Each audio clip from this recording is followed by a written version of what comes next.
thank you very much. It's lovely to see people gathered here to listen to a conversation between two women on either side of me, and I'll join in every so often when I can. The first question that I'd like to ask Susan McKay and Sarah Creighton, well-known writers and commentators, is to tell us why they think they've been invited to Connolly House this evening, and what is it about their background, their contributions, that they see as significant in being invited to the conversation. So, who wants to start? Sarah? What a question. I'm very pleased to be here. Thank you very much for inviting me. The last event I went to was actually, before the lockdown, was actually here. It was a conversation with Sophie Long and Dawn Purvis.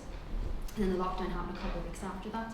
And it was a fantastic conversation, so I'm very privileged and honoured to be asked to be here. I'm not entirely sure really why, I just have to be frankly honest, I do a bit of writing and a bit of talking on the radio and television, and maybe I offer a certain perspective, from a Unionist perspective, that maybe doesn't, in the past previously maybe hasn't got a lot of coverage. Maybe that's why I've been asked here. Well, some of your Slugger yeah. pieces, I'd say, Sarah. Do you want to tell us when you started doing that and what you've been doing in the process of contributing to Slugger?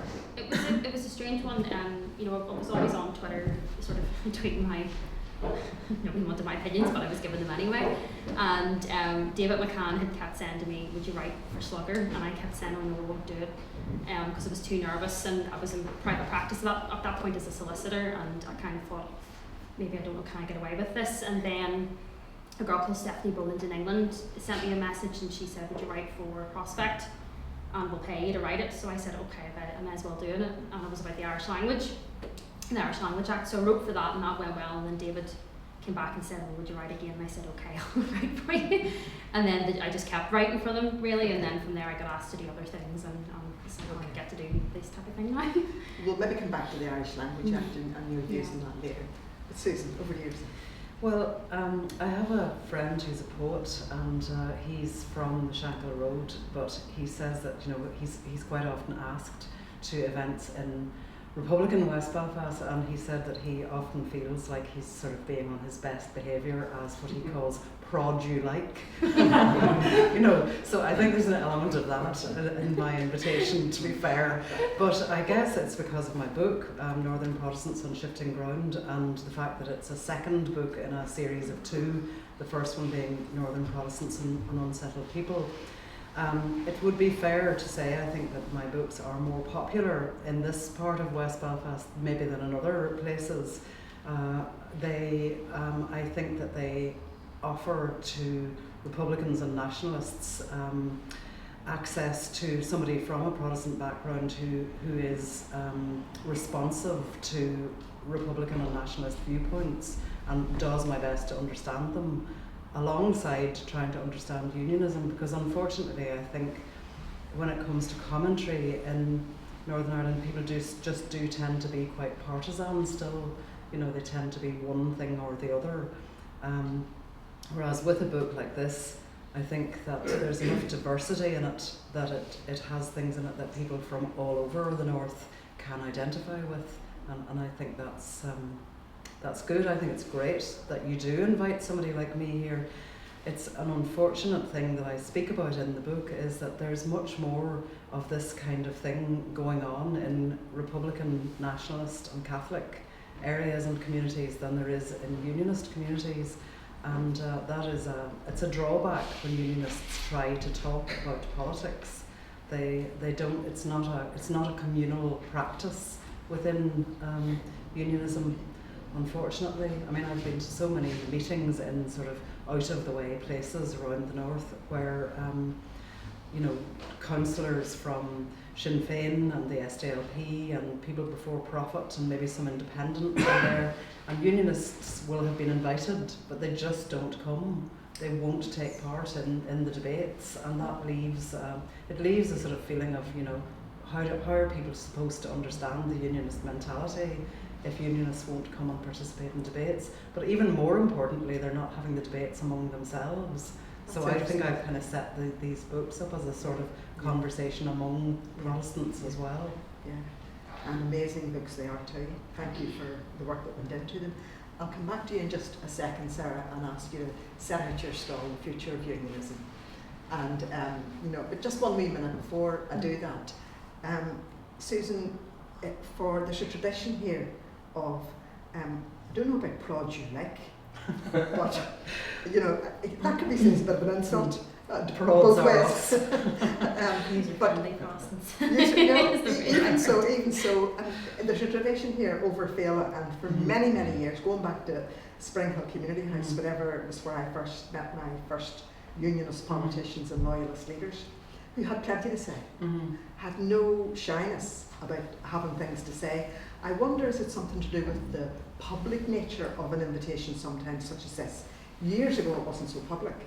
It wasn't so well known, and you didn't have social media to comment on what people were going to say. But do you have a view on that? Why?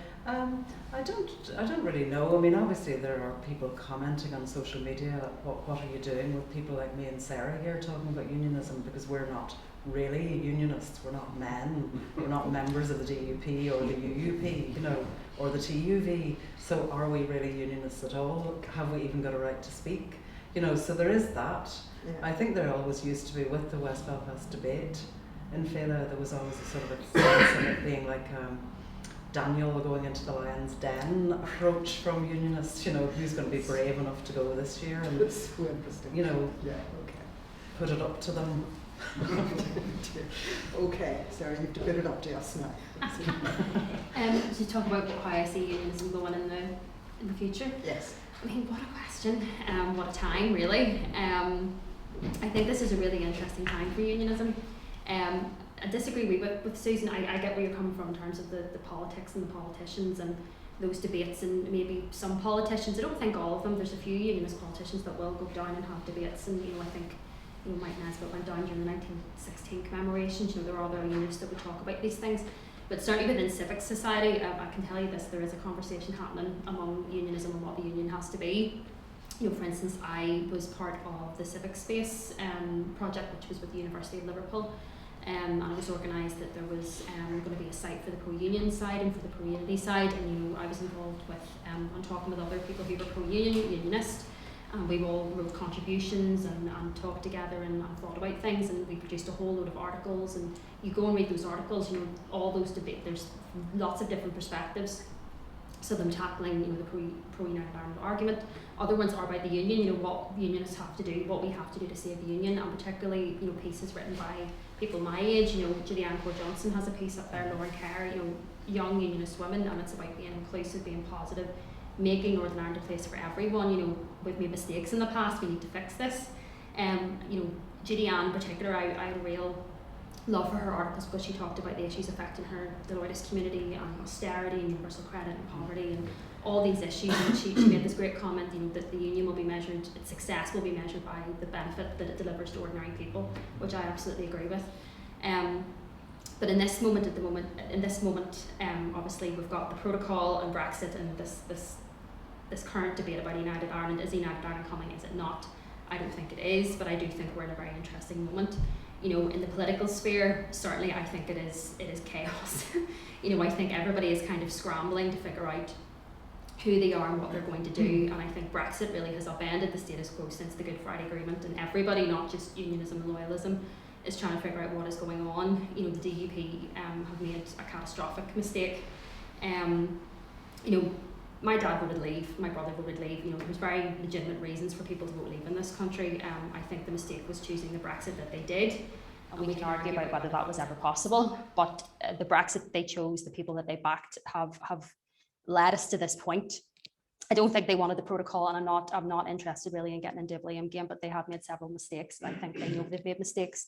The Ulster Unionists are, under Doug Beattie, going in a slightly different direction. You're starting to see a different approach there from the Ulster Unionist Party.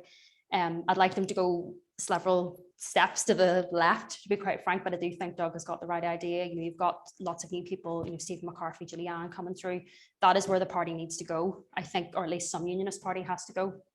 I would like to see a more left-leaning Unionist party, but I'll take it, you know. And then you've got the TUV who obviously have their views are still kind of stuck, I think still 23 years ago, and haven't moved on. But within political unionism, really, there is a, I hate to use the word at the crossroads because it's used so much, but we really are at that moment. You know, somebody has to take, the only direction unionism can go in now is a much more moderate direction. Somebody has to go down that road. Unionism is very conservative. Those conservatives need somebody to vote for, but somebody needs to take a different approach here and offer a different approach. Within, Can I ask you, why do you think, and Susan, you know, invite you in to have a conversation across me as you want to. Why do you think unity isn't on the horizon? What are your reasons? Well, you look at the opinion polls. I mean, if Brexit really, as I said, I think this moment is very interesting. I don't want to dismiss the fact that there's a lot of things going on out there, you know, particularly with the middle ground. Maybe we'll come on to that. That's very interesting. But I mean, you look at the opinion polls. There was an opinion poll in June, it was 53%. Lisa Talk said it's 49%. You know, are those numbers the numbers I think most unions would like to see? No, I think they'd like them a bit higher. But fundamentally, you know, if Brexit is the great game changer, why are those numbers not any lower? You know, when I talk to people in my own life, absolutely, there's no doubt that some people have moved more into the persuadable category. But, you know, most of people, and it's anecdotal, but, you know, most people I know in my own circle are still pro-union and unionist. They may be a bit despondent, they may be a bit frustrated with things, you know, they maybe, I think there's a huge disconnect between politicians and ordinary people now, but I don't see them absolutely gasping for United Ireland, you know. Susan, is there anything you want to come in on before you set out your own story? Well, I suppose it's better if I just sort of explain where I would be coming from on the same issues. I think that there is a future for unionism, but that there's no future for the union. And I think that's the fault of political unionism. They had the opportunity to share Northern Ireland under the Good Friday Agreement.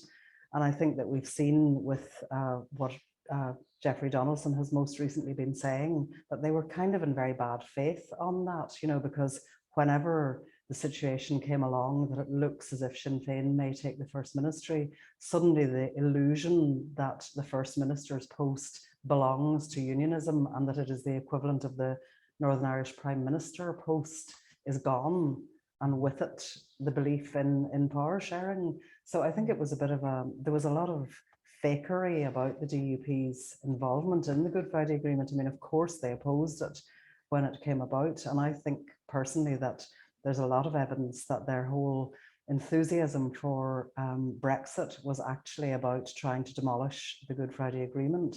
I don't agree with Sarah that, you know, that you can take a vote leave position which is pro Good Friday Agreement, because I think that the European Union was intrinsically linked into the architecture of the Good Friday Agreement. And I think the DUP deliberately wanted to damage that in such a way that the Good Friday Agreement would fail.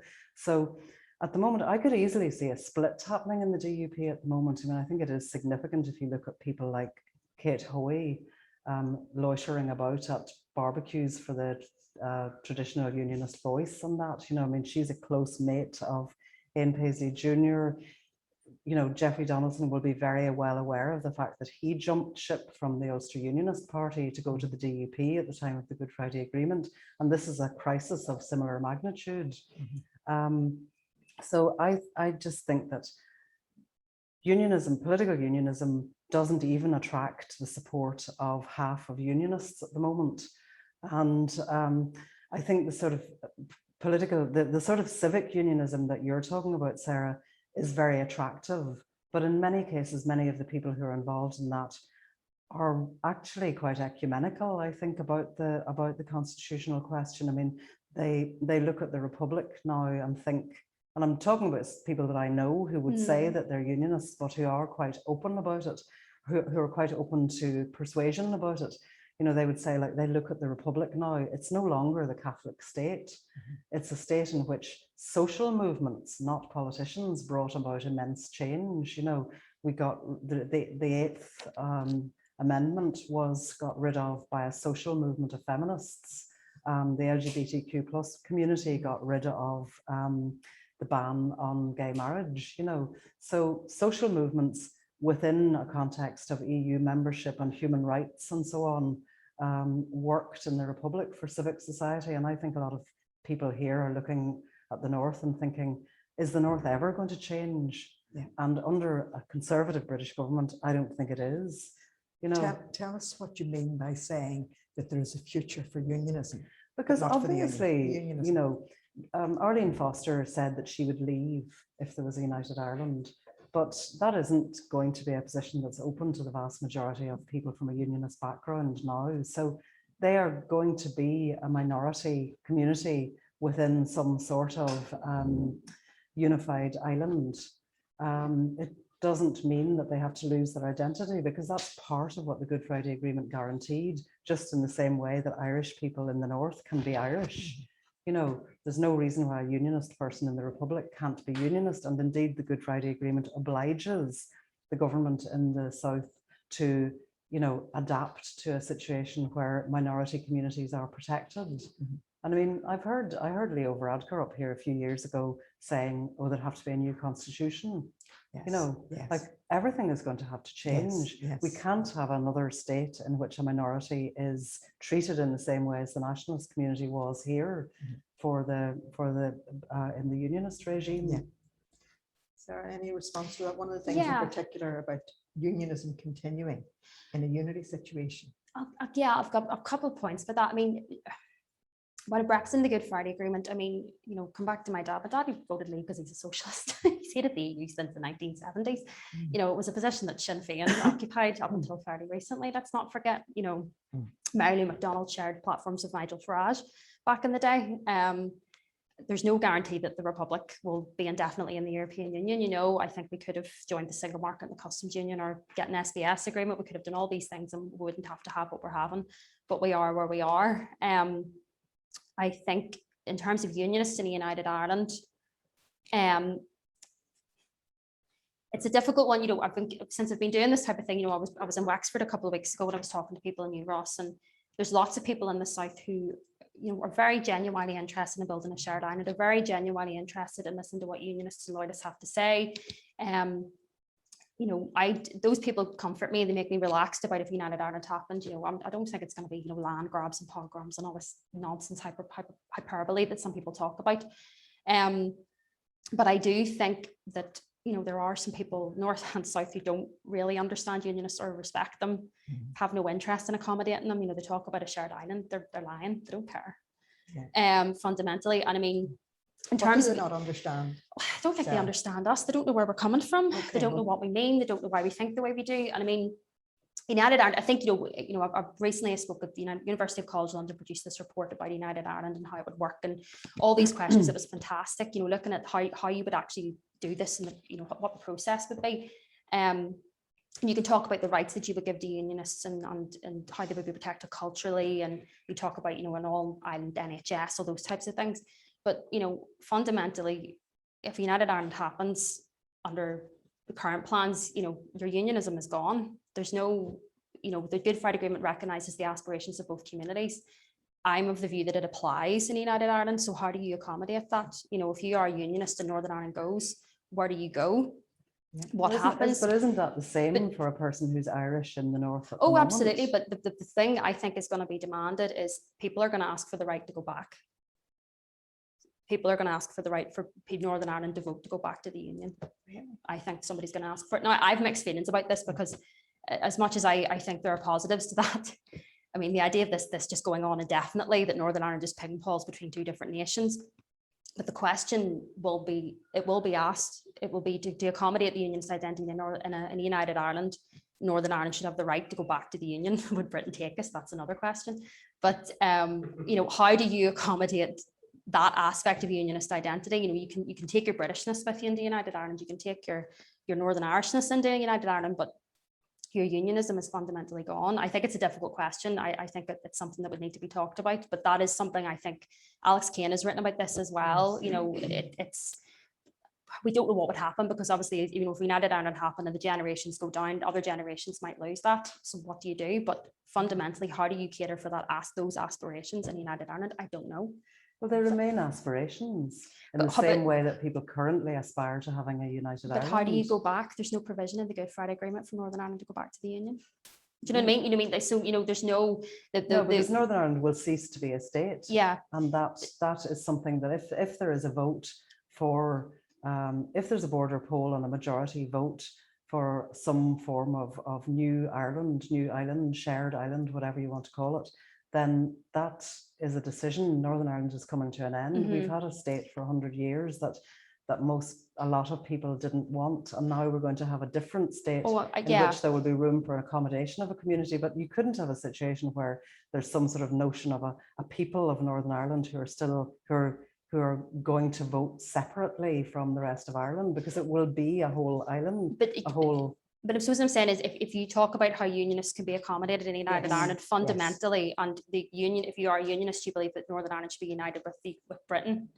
How do you accommodate that aspiration? And as I say, under the current plans, it's a one-way ticket out. And fair enough, that's what we voted for. Like, nobody's saying no, but I think that is going to be asked for. I'm not sure if I agree with that, but I'm telling you, somebody is going to ask for it. Very important observation you're making and analysis. Mm-hmm. So if you were thinking about it, I'll come back to you just a second, Susan. If you're thinking about it, what accommodation could be reached in the circumstances that you're setting out? For example, the Good Friday Agreement, the accommodation was reached that there would be a unity referendum at some time in the future. But that meanwhile, people retain their identities as Irish, British, or other as they wish. So what accommodation do you see unionists seeking? Any under the current arrangements? Under the shared island idea. Under the shared island idea. Without a united Ireland, you mean, or you mean if we had a united Ireland? Preparatory to there being a referendum. I would, it could go. Unity could be the result. I would say they would probably want cultural protections and law protections for flag waving parades, all those type of cultural issues. But I think if you would ask me what I would like an all-Ireland NHS, so like a strong welfare state. The South has the most financialized housing market, I think, in Europe. I want more public housing. I want protections. I think, I'm glad that the South has pro-choice abortion laws, but they need to be better. I'm sorry, they need to be longer. They need to be more reflective of written longer periods of time for women to have abortions. Those type of social cultural issues are important to me. And I think that would be top of my priority list. But you do have to take care of those cultural issues as well going into United Ireland. Well, I think that one of the reasons why a lot of people are drawn to the notion of a unified Ireland is precisely because the DUP persists in obdurately opposing all social modernisation. They insist they're going to try and defeat even the legislation that the British government has snuck in on abortion. They're still saying that they're going to defeat that. They're still, and it's an Ulster Unionist Party Minister of Health who's failing to implement the law. So I think a lot of people are becoming impatient with the idea that, do you really have to fight this hard for absolutely everything in this state? And even when you get it, they try to grab it back. But I think the other thing about the union is that the union is breaking up anyway.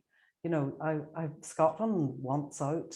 Scotland will probably have a vote in the next few years and get out of the union. Even Marcus Drake, the Prime Minister or the First Minister of Wales, sees the union ending, and he is a unionist. He's a much more passionate unionist than any unionist I've ever heard speaking in Northern Ireland, but he thinks the union is ending. So like Dawn Purvis put it to me in an interview in this book. She said, so what is that going to leave? Like if you've got Scotland for the Scottish, Wales for the Welsh, England for the English, and then you've got Northern Ireland still clinging to this notion that it's part of a union, when it's also been made clear by the British government that they don't give a toss. There was that poll before the Brexit vote, which said that a majority of Conservative voters in England would quite cheerfully say goodbye to both Scotland and Northern Ireland if they were an impediment to Brexit. They wanted Brexit more than they wanted the union. So that's how it is. Like, what is Northern Ireland loyal to? What does it want to be in a union with? Well, there's nobody I know that's best placed to answer that maybe than yourself, Susan, and as much as you've talked to so many people in your book about what unionist identity is, people in different social classes, locations, and there came across a tremendous passion from many, many people to remain unionist and to remain, Northern Ireland to remain part of the Union. There did, but at the same time, I found it quite surprising that quite a number of people were relaxed about the idea of a border poll, and I didn't go looking for people who would be relaxed about a border poll. I found even some people in the DUP were open to the idea of a border poll because they are Democrats. It shouldn't be surprising that people would say, well, okay, there's going to be a border poll, let there be a border poll, but I'm going to vote to stay in the Union. And that's what the poll is about. It's a democratic thing. And but I think in answer to what you were asking, Sarah, we really do need to learn the lessons of Brexit and not have a sudden poll for which there has been no preparation. I think we need to look at, what happened in the Republic with citizens' assemblies and all of that, and really big, long, slow consultations at which all of the issues are uncomfortably hammered out, because otherwise you will have an uneasy situation where it's an island in which, as Sarah says, there's going to be a group of people who are just waiting and hoping and campaigning to get the chance to get out again. You don't want that. You don't want this to keep afflicting Irish history. Why shouldn't there be a calm island in which people can use democracy and use the structure of the Good Friday Agreement to move things on? Well, to come back to your earlier observation, and I'll ask yourself too, Sarah, you said that unionism would continue on a shared island. So what kind of unionism continues if it's not a unionism that has an urge to return? Well, Northern Ireland has offered a kind of provisional Irishness to people who are Irish in this part of the country. So I can't see how that's any different from having an aspiration to be part of a union with the United Kingdom in an Ireland which is in some way unified. It's just that it'll be clearer that unionism is a minority, but unionism is going to be a minority in the north in a relatively short time as well. It already isn't a majority any longer in Stormont, which I think is why the DUP wants out of Stormont as well. This idea of preparation, where we are at the moment, and as you said, and you opened your comments, looking at where we are at the moment and how you see the future, and you don't see unity on the horizon. In a longer period, do you see unity being prepared for and being put in a border poll? I don't. I mean, the honest answer is I don't know. I mean, nobody knows what's going to happen. I describe the current moment as a holding pattern. People are waiting to see what is going to happen. They want to know what's going to happen with Brexit, what's going to happen with the Assembly. They're listening, they're thinking about it. A lot of people who are unionist, I think are still going to remain to be unionist. There's maybe some people that might go the other way. In my experience, there's a lot of people who, as despondent as they are with the union, are looking for a reason to vote for it. They don't want the United Ireland. They're not overly enthusiastic about it. It's mostly, fuck me, I'll take it if I have to, but they're not gasping for it, In terms of preparation, look, it's up to the pro-unity side to have that discussion if they want to have that discussion. Clearly, there are discussions that are going on at this point in time. I don't see it being inevitable or happening anytime soon, but if they want to do that, go for it. The UCL report proposed an interesting situation where we could have a vote on a border poll, and then you would have discussions of up to 5 or 6 years, and you would have a second vote on the terms of a United Ireland, which wouldn't negate the first vote. That's under the Good Friday Agreement. Of course, it has to pass. There are options here where unionists don't have to talk about this now. They can talk about it further down the line. In terms of those preparations, I do think a lot of the conversations that are happening at the moment are happening within nationalism and republicanism, which is fine. Go for it. You have to have those discussions. I think there's a real desire for unionists to engage in these discussions, which I have. On the one hand, yes, if there's going to be a body or an institution or anybody or some sort of organization is going to be set up, which is going to inform the actual process of a United Ireland, government body, an impartial body, unionists should engage in that. They don't have to do it publicly, they can do it privately. No political unionist is going to talk to a campaign group. They're not going to talk to Ireland's future or Think 32. They're not going to do it. And why should they? Because they're going to get lambasted. It's going to be politically difficult for them. The other thing in these discussions is unionists are very wary of being used as props. So, you see it happen where people will go and talk about United Ireland, and next thing they're being pointed at and going, these unionists are talking about it, it's happening. And you think to yourself, well, I'm undermining my own position here by actually engaging in this. So, you know, if you want unionists to talk about that, stop doing it. They're not going to do it. It's also, you know, you have to engage with unionists and loyalists all year round. You can't just invite them to your panels.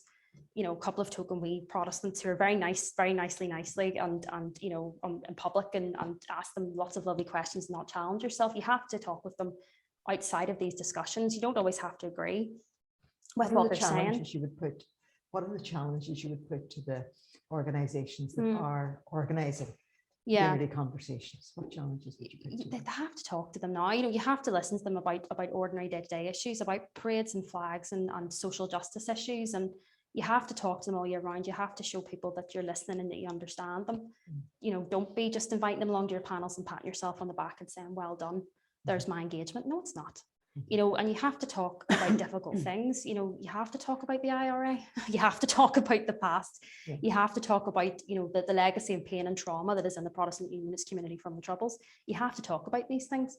They don't have to be public. You can do it in private. As I said, you know, go down to the pub with your mate and the pint and talk about it then and get their views there. And then, you know, Senator Daly did a report a while back where he went out and got views from Loyalist bandmen and Orange men about United Ireland. It was all anonymous.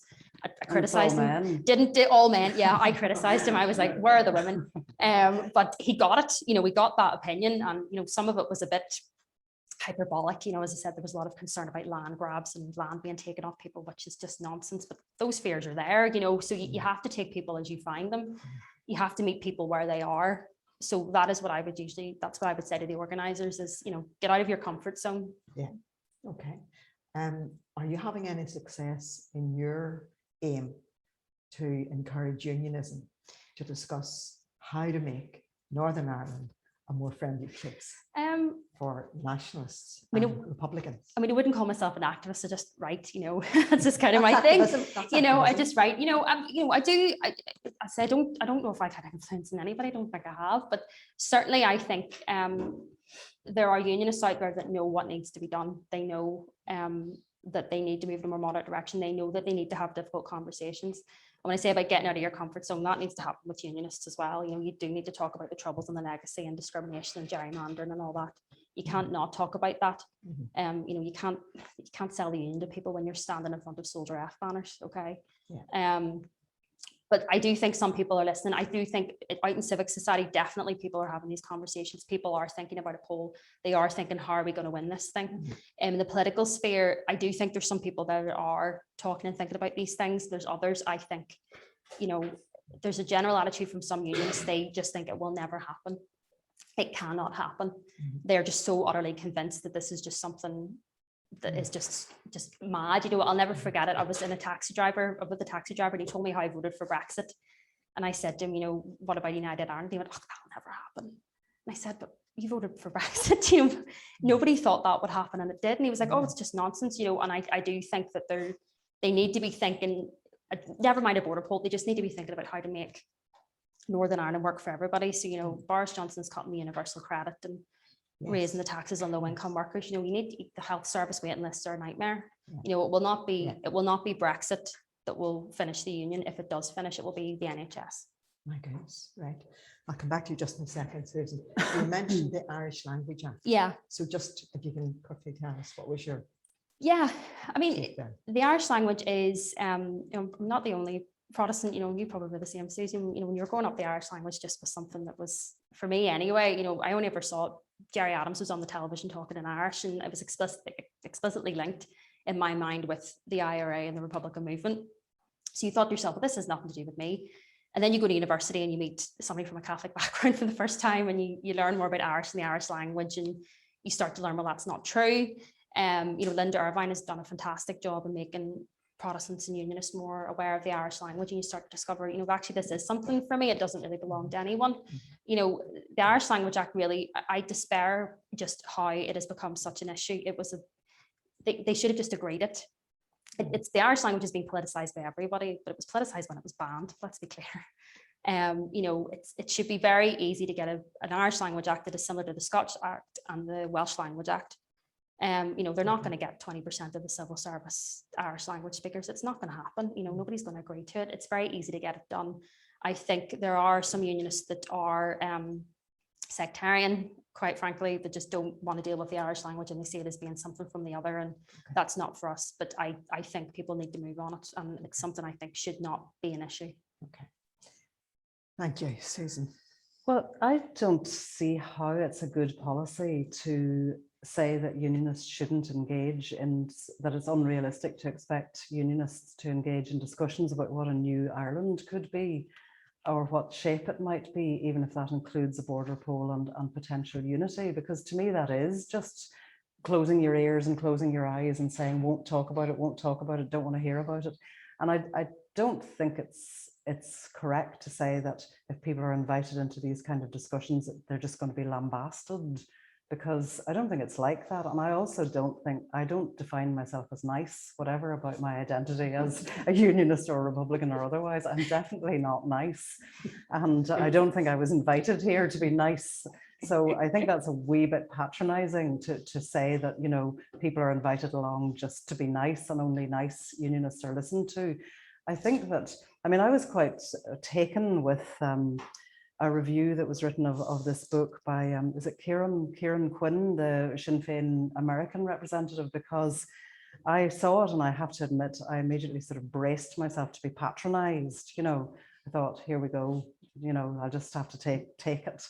But in fact, I found that there was a real change of tone in it. It was respectful of the Protestant experience in a way that I hadn't really seen before. And it was talking about, taking on board exactly what you were just talking about, Sarah, in terms of the trauma that there is within the unionist community because of the IRA, and the sense that the IRA kind of won, that there is in a lot of Protestant and unionist thinking. But so I think that there is a willingness there appears to me, as not being a member of the Republican community, there appears to be a willingness within that community to actually be open to accepting responsibility for how messed up Northern Ireland is at the moment. Always has been, probably. But the notion that people should just not take part in conversations about it is just foolish, because there may well be a poll. It's not up to unionists to call it. It's not up to Republicans or nationalists to call it. It's up to the Secretary of State. And given the irresponsibility of the British government in relation to this place, who knows what they might decide to do and when they might decide to do it. So we could be landed with a border poll before any of us are ready for it. So unionists need to be talking about a border poll, not least to prepare their own position in relation to it. And how are they going to do that if they don't engage with the people who want the poll to go a certain way? It doesn't make any sense not to have conversations. And in some ways, I think that you've sort of moved into the territories there, Sarah, of talking as if the Good Friday Agreement never happened. Like that we have to talk about all these things. A lot of these things were settled in the agreement, and there's no reason why we shouldn't move forward from that and take the things that are in that, the protections for human rights and so on, that are there for everybody. You don't need a separate conversation about how the human rights of one group rather than another should be respected if you live in a state in which there are human rights respects. Yeah. And unfortunately, the DUP has consistently tried to shift away from respect for human rights and to block things like a Bill of Rights. So I think that there's a kind of an ugly mood growing up at the moment within unionism because it's in disarray, as you said, like it's in chaos at the moment. All of the unionist parties are sort of jangling up against each other to see who can be the most macho and who can get the hard men on board. They seem less concerned about getting on board the 50% of people from a Protestant background who don't vote. How could they get them on board, Susan? Well, by recognizing, for example, that a majority of people here support a woman's right to choose abortion, by recognizing that people have changed in terms of their attitude to social issues, by recognizing that people here have moved away from hardcore sectarianism to a great extent. mean, it seems to me there's a huge operation going on within the DUP at the moment to encourage people back into this little ethnic huddle of PUL and keep the others out. They're threatening, keep them out. We need to stick together. You know, and there is a big rise in sectarianism, I feel, at the moment. And there's a lot of sort of menacing comments going on. And I saw a piece of YouTube yesterday of one of these new loyalist types, like doing a pretty good parody of Ian Paisley Senior, you know, sort of shouting never, never, never sort of stuff in a street in East Belfast. And I think that's a minority that's going to go that way. But it's unfortunately a minority that could make life quite difficult and ugly for people. Yeah, you know, especially say people who have now moved into mixed areas. You know, people who've started to change places. Yes. Well, just you've brought me to the point in the conversation where we'll be about another 5 minutes or so, and I'd like to hear your thoughts on. You've mentioned gender. You've mentioned being macho, both of you. The role of gender and social class, because it seems that, to me, that some of the problems that you've alluded to about poverty and deprivation, and the areas where that pertains, disadvantaged areas, economically deprived areas where that pertains, sometimes the very places where you find some of the people that you're talking about, Susan. And there are some connections between deprivation and desperation, and being attracted to what looks like a simple answer, you know, stick together. It has echoes for me of Brexit and the north of England and northeast of England, you know, places that were previously Labour and Socialist and became desperate over a 20-year period of Tory rule, in my view. So I'd like you to, sorry, that's a long way around. I'm getting some points in there. But I would really like you to think about, okay, in the last 5 minutes or so, what way do you see things going forward? What kinds of conversations do you really want to see happening that enable people in disadvantaged areas to be part of the conversation that we're talking about, whether it's about pro-union or pro-unity? And I'll come back to yourself, Susan, if you do the same. I think just, you know, within unionism itself, people need to be listening to people's concerns. You know, I work for a housing charity in Belfast, one of the largest housing charities in Northern Ireland. And, you know, I see this every day. It's desperate. It's absolutely desperate. We're in a massive housing crisis at the moment. It's low level, but it's going to become big. You know, people need to, you know, this conversation that we're having here, it needs to be happening in East Belfast. It needs to be happening in Newton Ards. It needs to be happening in Bangor. You know, people need to come in through the door and talk about these issues. You know, most people day to day, they're thinking about how to put food on their table. They're thinking about housing. They're thinking about, you know, the gas prices going up. How am I going to afford this? So to get people involved in these types of conversations, those issues are part of that conversation, because fundamentally for a lot of people here, it is a numbers game. Where am I going to be better off? Am I going to be better off within the union, or am I going to be better off within the South? You know, I'm not convinced. You know, the South is very socially progressive. It's very economically conservative. The Fine Gael and Fianna Fáil are basically Tories in the South. You know, the South has a lot of issues there too, and so does Northern Ireland. And for most people, that is what it will come down to. It is, where am I going to be better off? So I think, you know, unionism needs to shift to the left, in my opinion. I think I'm being unrealistic there, but that's what needs to happen. Okay. Yeah, I would agree with that, but it isn't going to.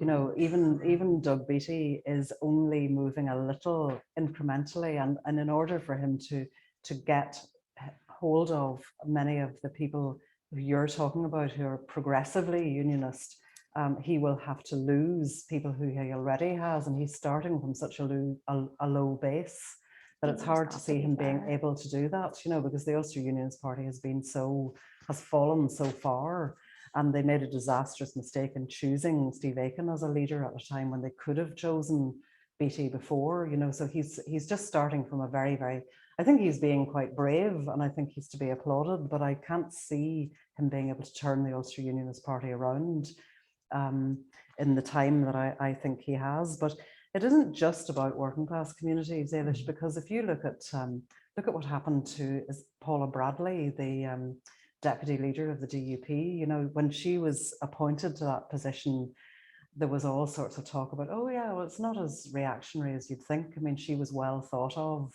by working class women. She listens to people. She understands about poverty. She understands about single parenthood and social issues and housing and so on. But every time she's opened her mouth, she's been made to retract what she said. Yeah. You know, every time she's opened her mouth, she's been made to retract what she said. And now she just stands looking understanding while the men talk. So it's from top to bottom, that kind of macho culture. Absolutely. And I don't think that the Republican community is entirely free of that kind of culture either. I think Northern Ireland is still a really conservative, patriarchal, male-dominated society, which finds it difficult to deal with any kind of otherness. And all of that would need to change. I completely agree with Sarah about the government in the Republic. It's impossible to make the current government in the Republic look attractive or appealing or enticing in any way. You know, it's not a government that's going to solve Ireland's social problems. In fact, I think it's criminal the way that the Southern government is currently dealing with the housing crisis in the Republic. It's not unlike the situation that's developing up here. If I can say, that sounds like we're starting another conversation, perhaps. We'll get you back to talk about the Republic of Ireland and the future. But you can't be idealistic about it. You can't make it sound great. You can't sort of say, sure, look at how great it is down there. Come on, you'll be happy. Yeah, it has to be completely different. It has to be completely different. I'd like to turn over now to people in the room here and people on Zoom who have a question, and a question to, if you like, join in the conversation. So what I have to do, my job here is I have to repeat the question. So if you would keep it not too long, go ahead. Okay, thank you. Could I ask Sarah and Susan a question? Of course. Okay. Sarah, given the history of unionism and the special status they've enjoyed, especially since partition, how do you feel Unionists would be able to accept living in a society where they're treated no better or no worse than everybody else? And Susan, if you excuse me, Sarah, would you like to repeat that question? Yeah. Sarah, if you repeat it rather than... Yes, the question was, how would we feel about being part of a society where you're treated no better, where unionists are treated no better or no worse than what they are, else, where it's where they accept living in a society based on true equality? Yeah. Okay. Just to be sure, Sarah, that people listening in understand the question. The question is, unionists have to some been in a privileged position in the North. How would they respond to being treated no better or no worse than anyone else? Yes, that's correct. And then we'll come on to Susan for you in just a second. Okay. I mean, I think most people would be fine. You know, the union is more than the DUP. Unionism is more than the DUP. I think most people will be fine with that. You'll get a few people that won't be fine with it. You know, there are some people really, I think they are a very vocal minority, and I think they have power. But I think they are very devoted to supremacism and that type of thing. But most people will be fine. Most people, you know, most unionists are progressive and forward thinking. You know, they're pro-choice, they're pro-equality, they don't have issues.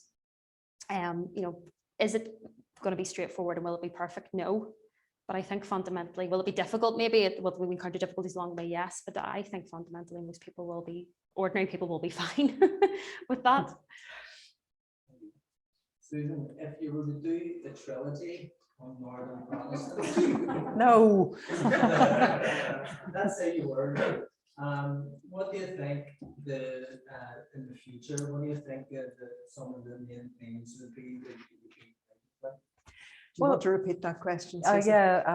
Kieran is asking in the future, if I was to write another Northern Protestants book, what themes would come up in it? I suppose I should say, I don't think I would write another Northern Protestants book, because one of the things that I found that I actually really liked was that the whole sort of notion of the binary Protestant or Catholic, PUL or CNR sort of notion is falling apart. You know, more and more people that I spoke to were willing to talk about things like, you know, well, I'm a Protestant, but I'm not really a Protestant. I don't go to church, or my mother's a Catholic, my dad's a Protestant. I think, you know, I think my boyfriend's parents are Protestants, but I'm not sure. You know, there's a breaking away from binaries, which I think is really helpful. I think that Northern Ireland would be far, far better off if we stopped talking about the two communities. So in some ways, I almost felt as if I was teetering on the brink of maintaining a sort of sectarian notion of the Protestant people, which I didn't want to do and certainly wouldn't want to do. I mean, I think that culturally we are very, very, all of the people in Northern Ireland are very like each other, really, and we're also very like the people in the Republic, you know, so I don't think that there's an immense amount of difference that can't be overcome just through normal politics. So I think the answer to that is I wouldn't write a third part of this. But what would your next book maybe be about? Can you give us a... Well, my next book is going to be about borders.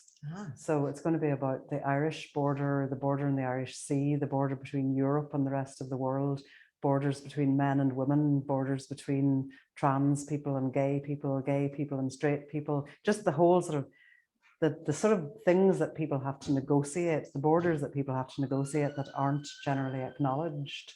You know, like the struggles that women have to experience in order to be heard in a society that prefers to pretend they didn't hear a sound when a woman spoke, you know, those kind of borders that aren't spoken about. Wonderful. I was going to write a book about the Irish border, and then it just sort of seemed like everybody was writing books about the Irish border, and then it sort of stopped being the most important issue because of the Brexit and the protocol and so on. We've got two questions in the room. So, sorry, I don't know if this is our statement of question, but I disagree. In my background is association as well.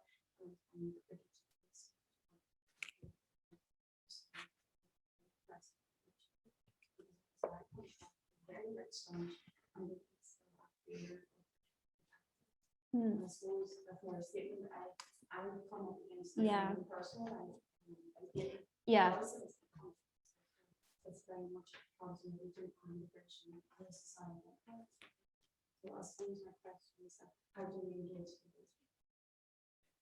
This person is saying, this person's made a statement and said that in her experience, she comes across a lot of people who are very staunch about their religion. Unionist people who are very staunch about their religion, and really two speakers are being asked, how do you deal with those people? So I'll take another question here, if that's okay with you. I'll take another question here and we'll put both to our speakers. Thank you very much. It's very wonderful listening to what you all said. Absolutely fantastic.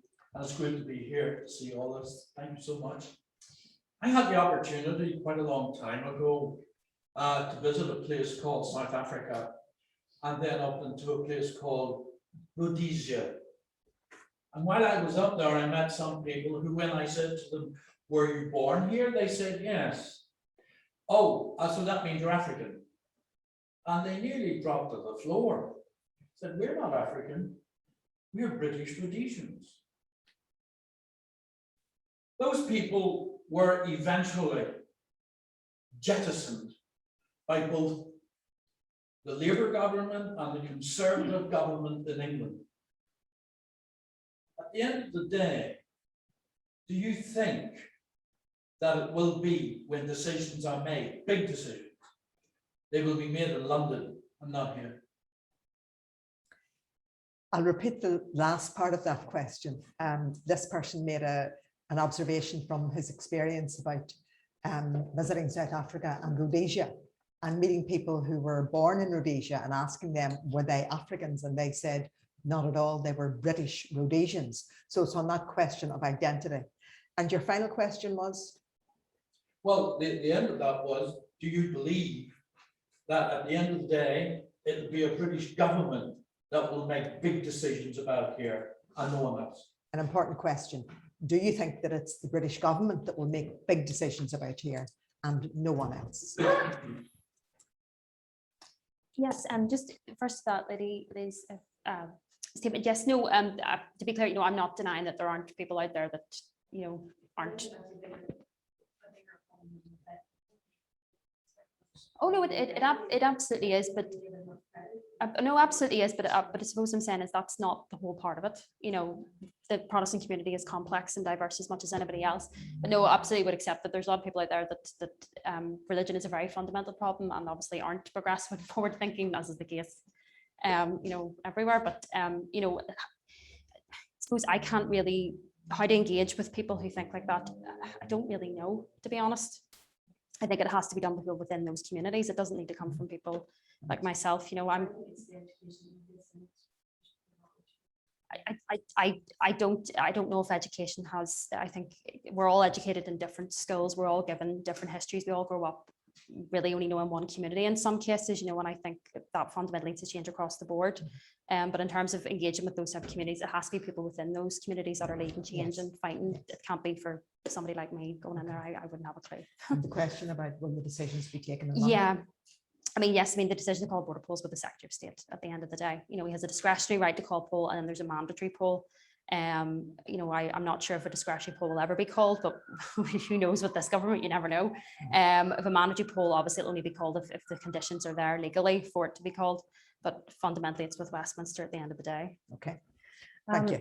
I think a problem in both the northern state and the southern state is that religion has been given too much dominance. I think religion should be a private matter, and I agree that a lot of Protestants' religion is very important to them, but it shouldn't be part of their political identity. It shouldn't be enabled to be part of a political identity. I think one of the great things that has changed in the Republic is that the Catholic Church has actually been kind of defeated.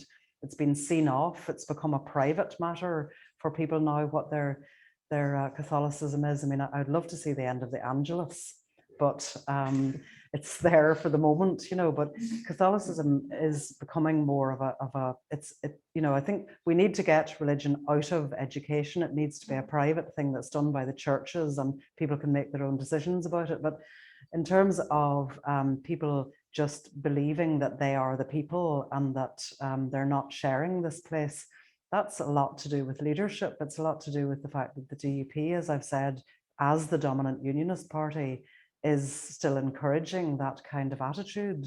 It's still including that, so it's still encouraging people to believe that they can once again maintain dominance here. And they've maintained that illusion even while, as I was saying earlier, while holding the First Ministry, that it was the same as being the old Northern Ireland again. So that's going to break down, and it's going to break down painfully. And but it can't last, because obviously, you know, even the demographics are making it impossible for that attitude to last, because people will not, the other communities within Northern Ireland won't tolerate that notion that one conservative community should dominate. So, and I don't personally understand why Sinn Féin seems to be so opposed to integrated education. I mean, it's only one element of the thing that needs to change, but I definitely think it's one that would make a real difference if it changed. You know, where you've got, again, you're going to have religion outside of the classroom in that sense. And London, Susan? The question about London. Yeah, I mean, that's why I said that, you know, it isn't entirely up to unionists to decide that they are going to be, you know, attached to the mothership forever, because it's been made obvious that it doesn't really matter to the English whether they hold on to Northern Ireland or not.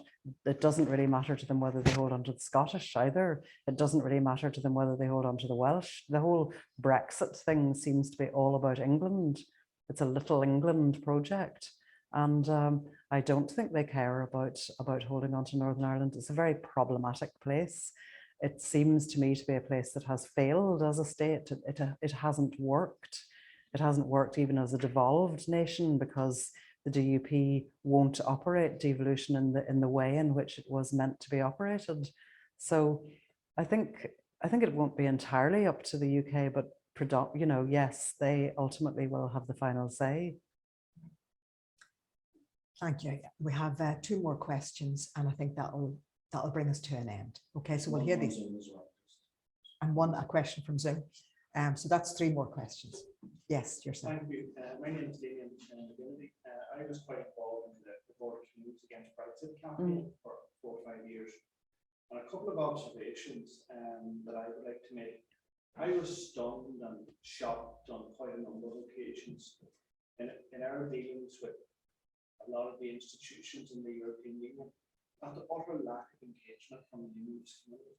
And at certain points, I was actually stunned that their voice and their reasoning, while I might have disagreed with it, they didn't engage. They left that up to the British government, which I thought was an enormous mistake from them. And what I would also like to say to people, and I do say this to people from the unionist tradition, the unionism on this island represents 14% of the population. Now, I know they're not a politically cohesive bloc, but I think therein lies, or should lie, an air of confidence in the debate that they need to take part in towards a new shared Ireland, where that might look like. Because that grouping, with their political association is a very sizable one in the future. And do you have a question?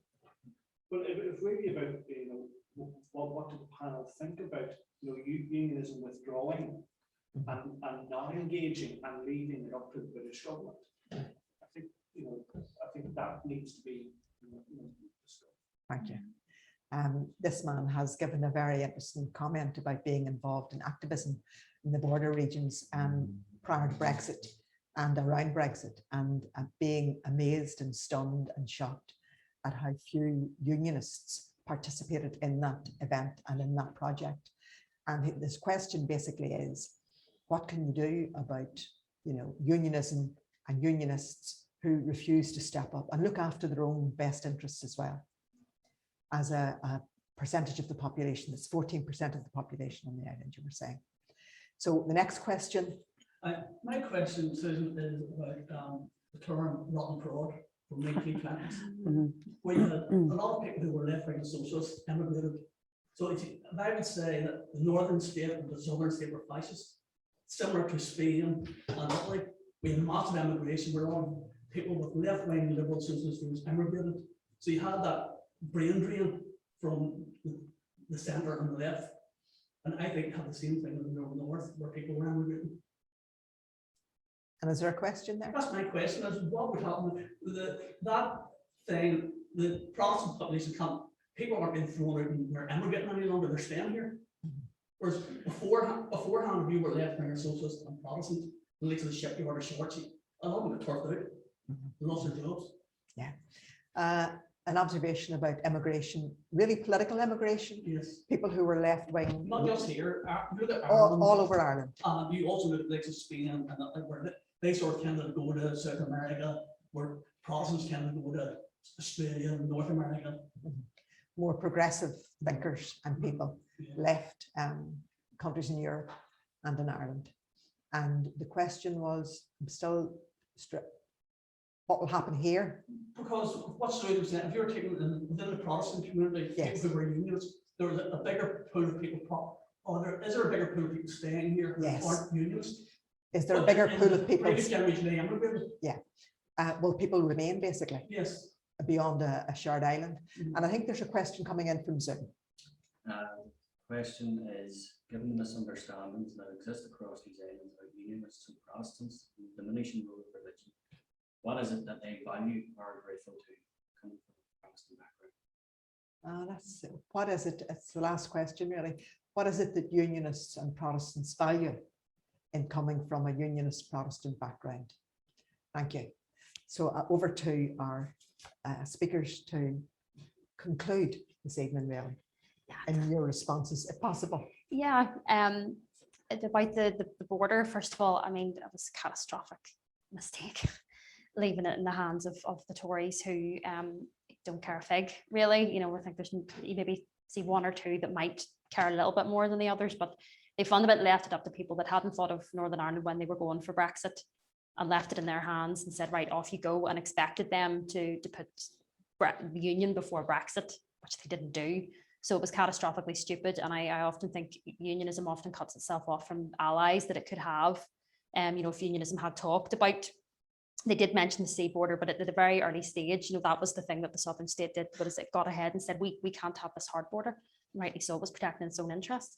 So that was a catastrophic mistake, and I don't know if they have learned their lesson, to be honest. There seems to be some type of we want in there, that they kind of think that the Tories are still going to turn around and save them.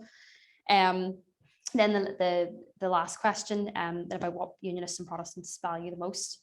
It's an interesting one. I think of the Gary Mitchell, I think, or was it maybe it was Glenn Patterson, sorry. He said, if you go into a street, in a Protestant street, it's very easy to start an argument. You'll get 10 different opinions and 10 different people will come out. I think everybody's, I don't think you could give an answer for the whole community, to be honest, but I think there was a quote in your book, Susan, was about being loyal to people. I think a lot of people are very loyal to their own communities. Rightly or wrongly, I would say, but I would say, honesty, people, community, I would say a lot of people would put highly above everything else. Okay. Yeah. Thank you.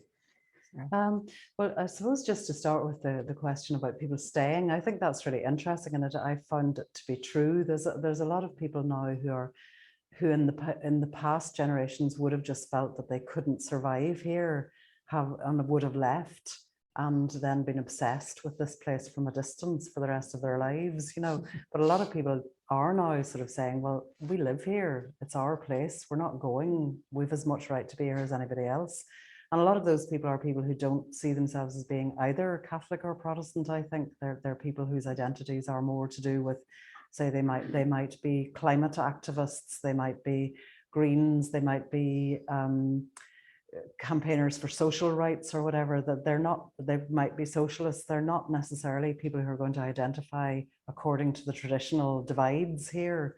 And I think that's really good. I think the growth of a different sort of politics here can only be for the good. In terms of the border question, I think the whole thing of allowing Brexit to be negotiated without Northern Ireland being involved, other than through the sort of manic project of the DUP MPs, was really disastrous for everybody here, and we have ended up with a very bad Brexit. I mean, when I was doing the book, I talked to quite a lot of people who would have been quite enamored of the idea of Theresa May's Brexit, which was much softer and seemed to offer Ireland. One woman said we could have been like Monaco, now whether that was true or not, I don't know, but there are certainly lots of people who are now saying, well, we would have had lots of advantages in that kind of Brexit.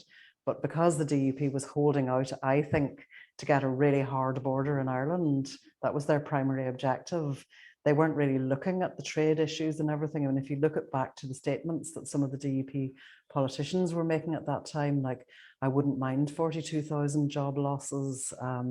I just want out of Europe, So yeah, it was completely crazy. And there were like unionist farmers on the border who must have been set to be seriously disadvantaged by Brexit. But because it was promoted as a unionist project, they were going for it. What was the other question? The one that I haven't answered. There was a third question. It was there. The question on Zoom was, pardon? What do you value? What do yourselves value about your own background? Well, I don't know about that. Were you asking us personally what we value about our backgrounds? No. The Zoom question. Oh, the Zoom question. Oh, I see. Okay. Well, Danny and I had a conversation recently about this, a public conversation about, the whole thing of what you are and how you identify and so on. And Danny was asking me why I call myself Northern Irish, but I think I call myself Northern Irish Irish, Irish Northern Irish, no, Northern Irish Irish, because I think it's different. I think that our identity up here, all of our identity up here, is infinitely more politicized than anybody else's in Ireland. Like, we talk obsessively here about identity and politics and religion and what you are and all the rest of it. And most people in the Republic don't.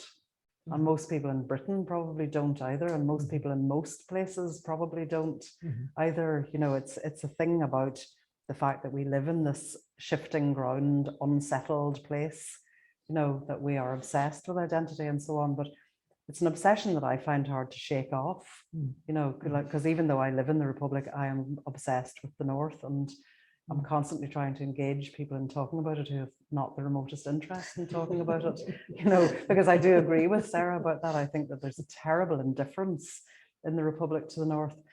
I was pleased, not just from the point of view of obviously being pleased because it's my book, but I did think it was a good sign that this Northern Protestants book became a bestseller in the Republic, because I think that shows that people in the Republic maybe are beginning to realize that they're going to have to understand Northern Protestants. And if that is the case, then I think it's a really good thing. Yeah. I have to say I agree with that. And I want to thank Sarah and Susan and ask everyone in the room and in Zoom, put your hands together, please.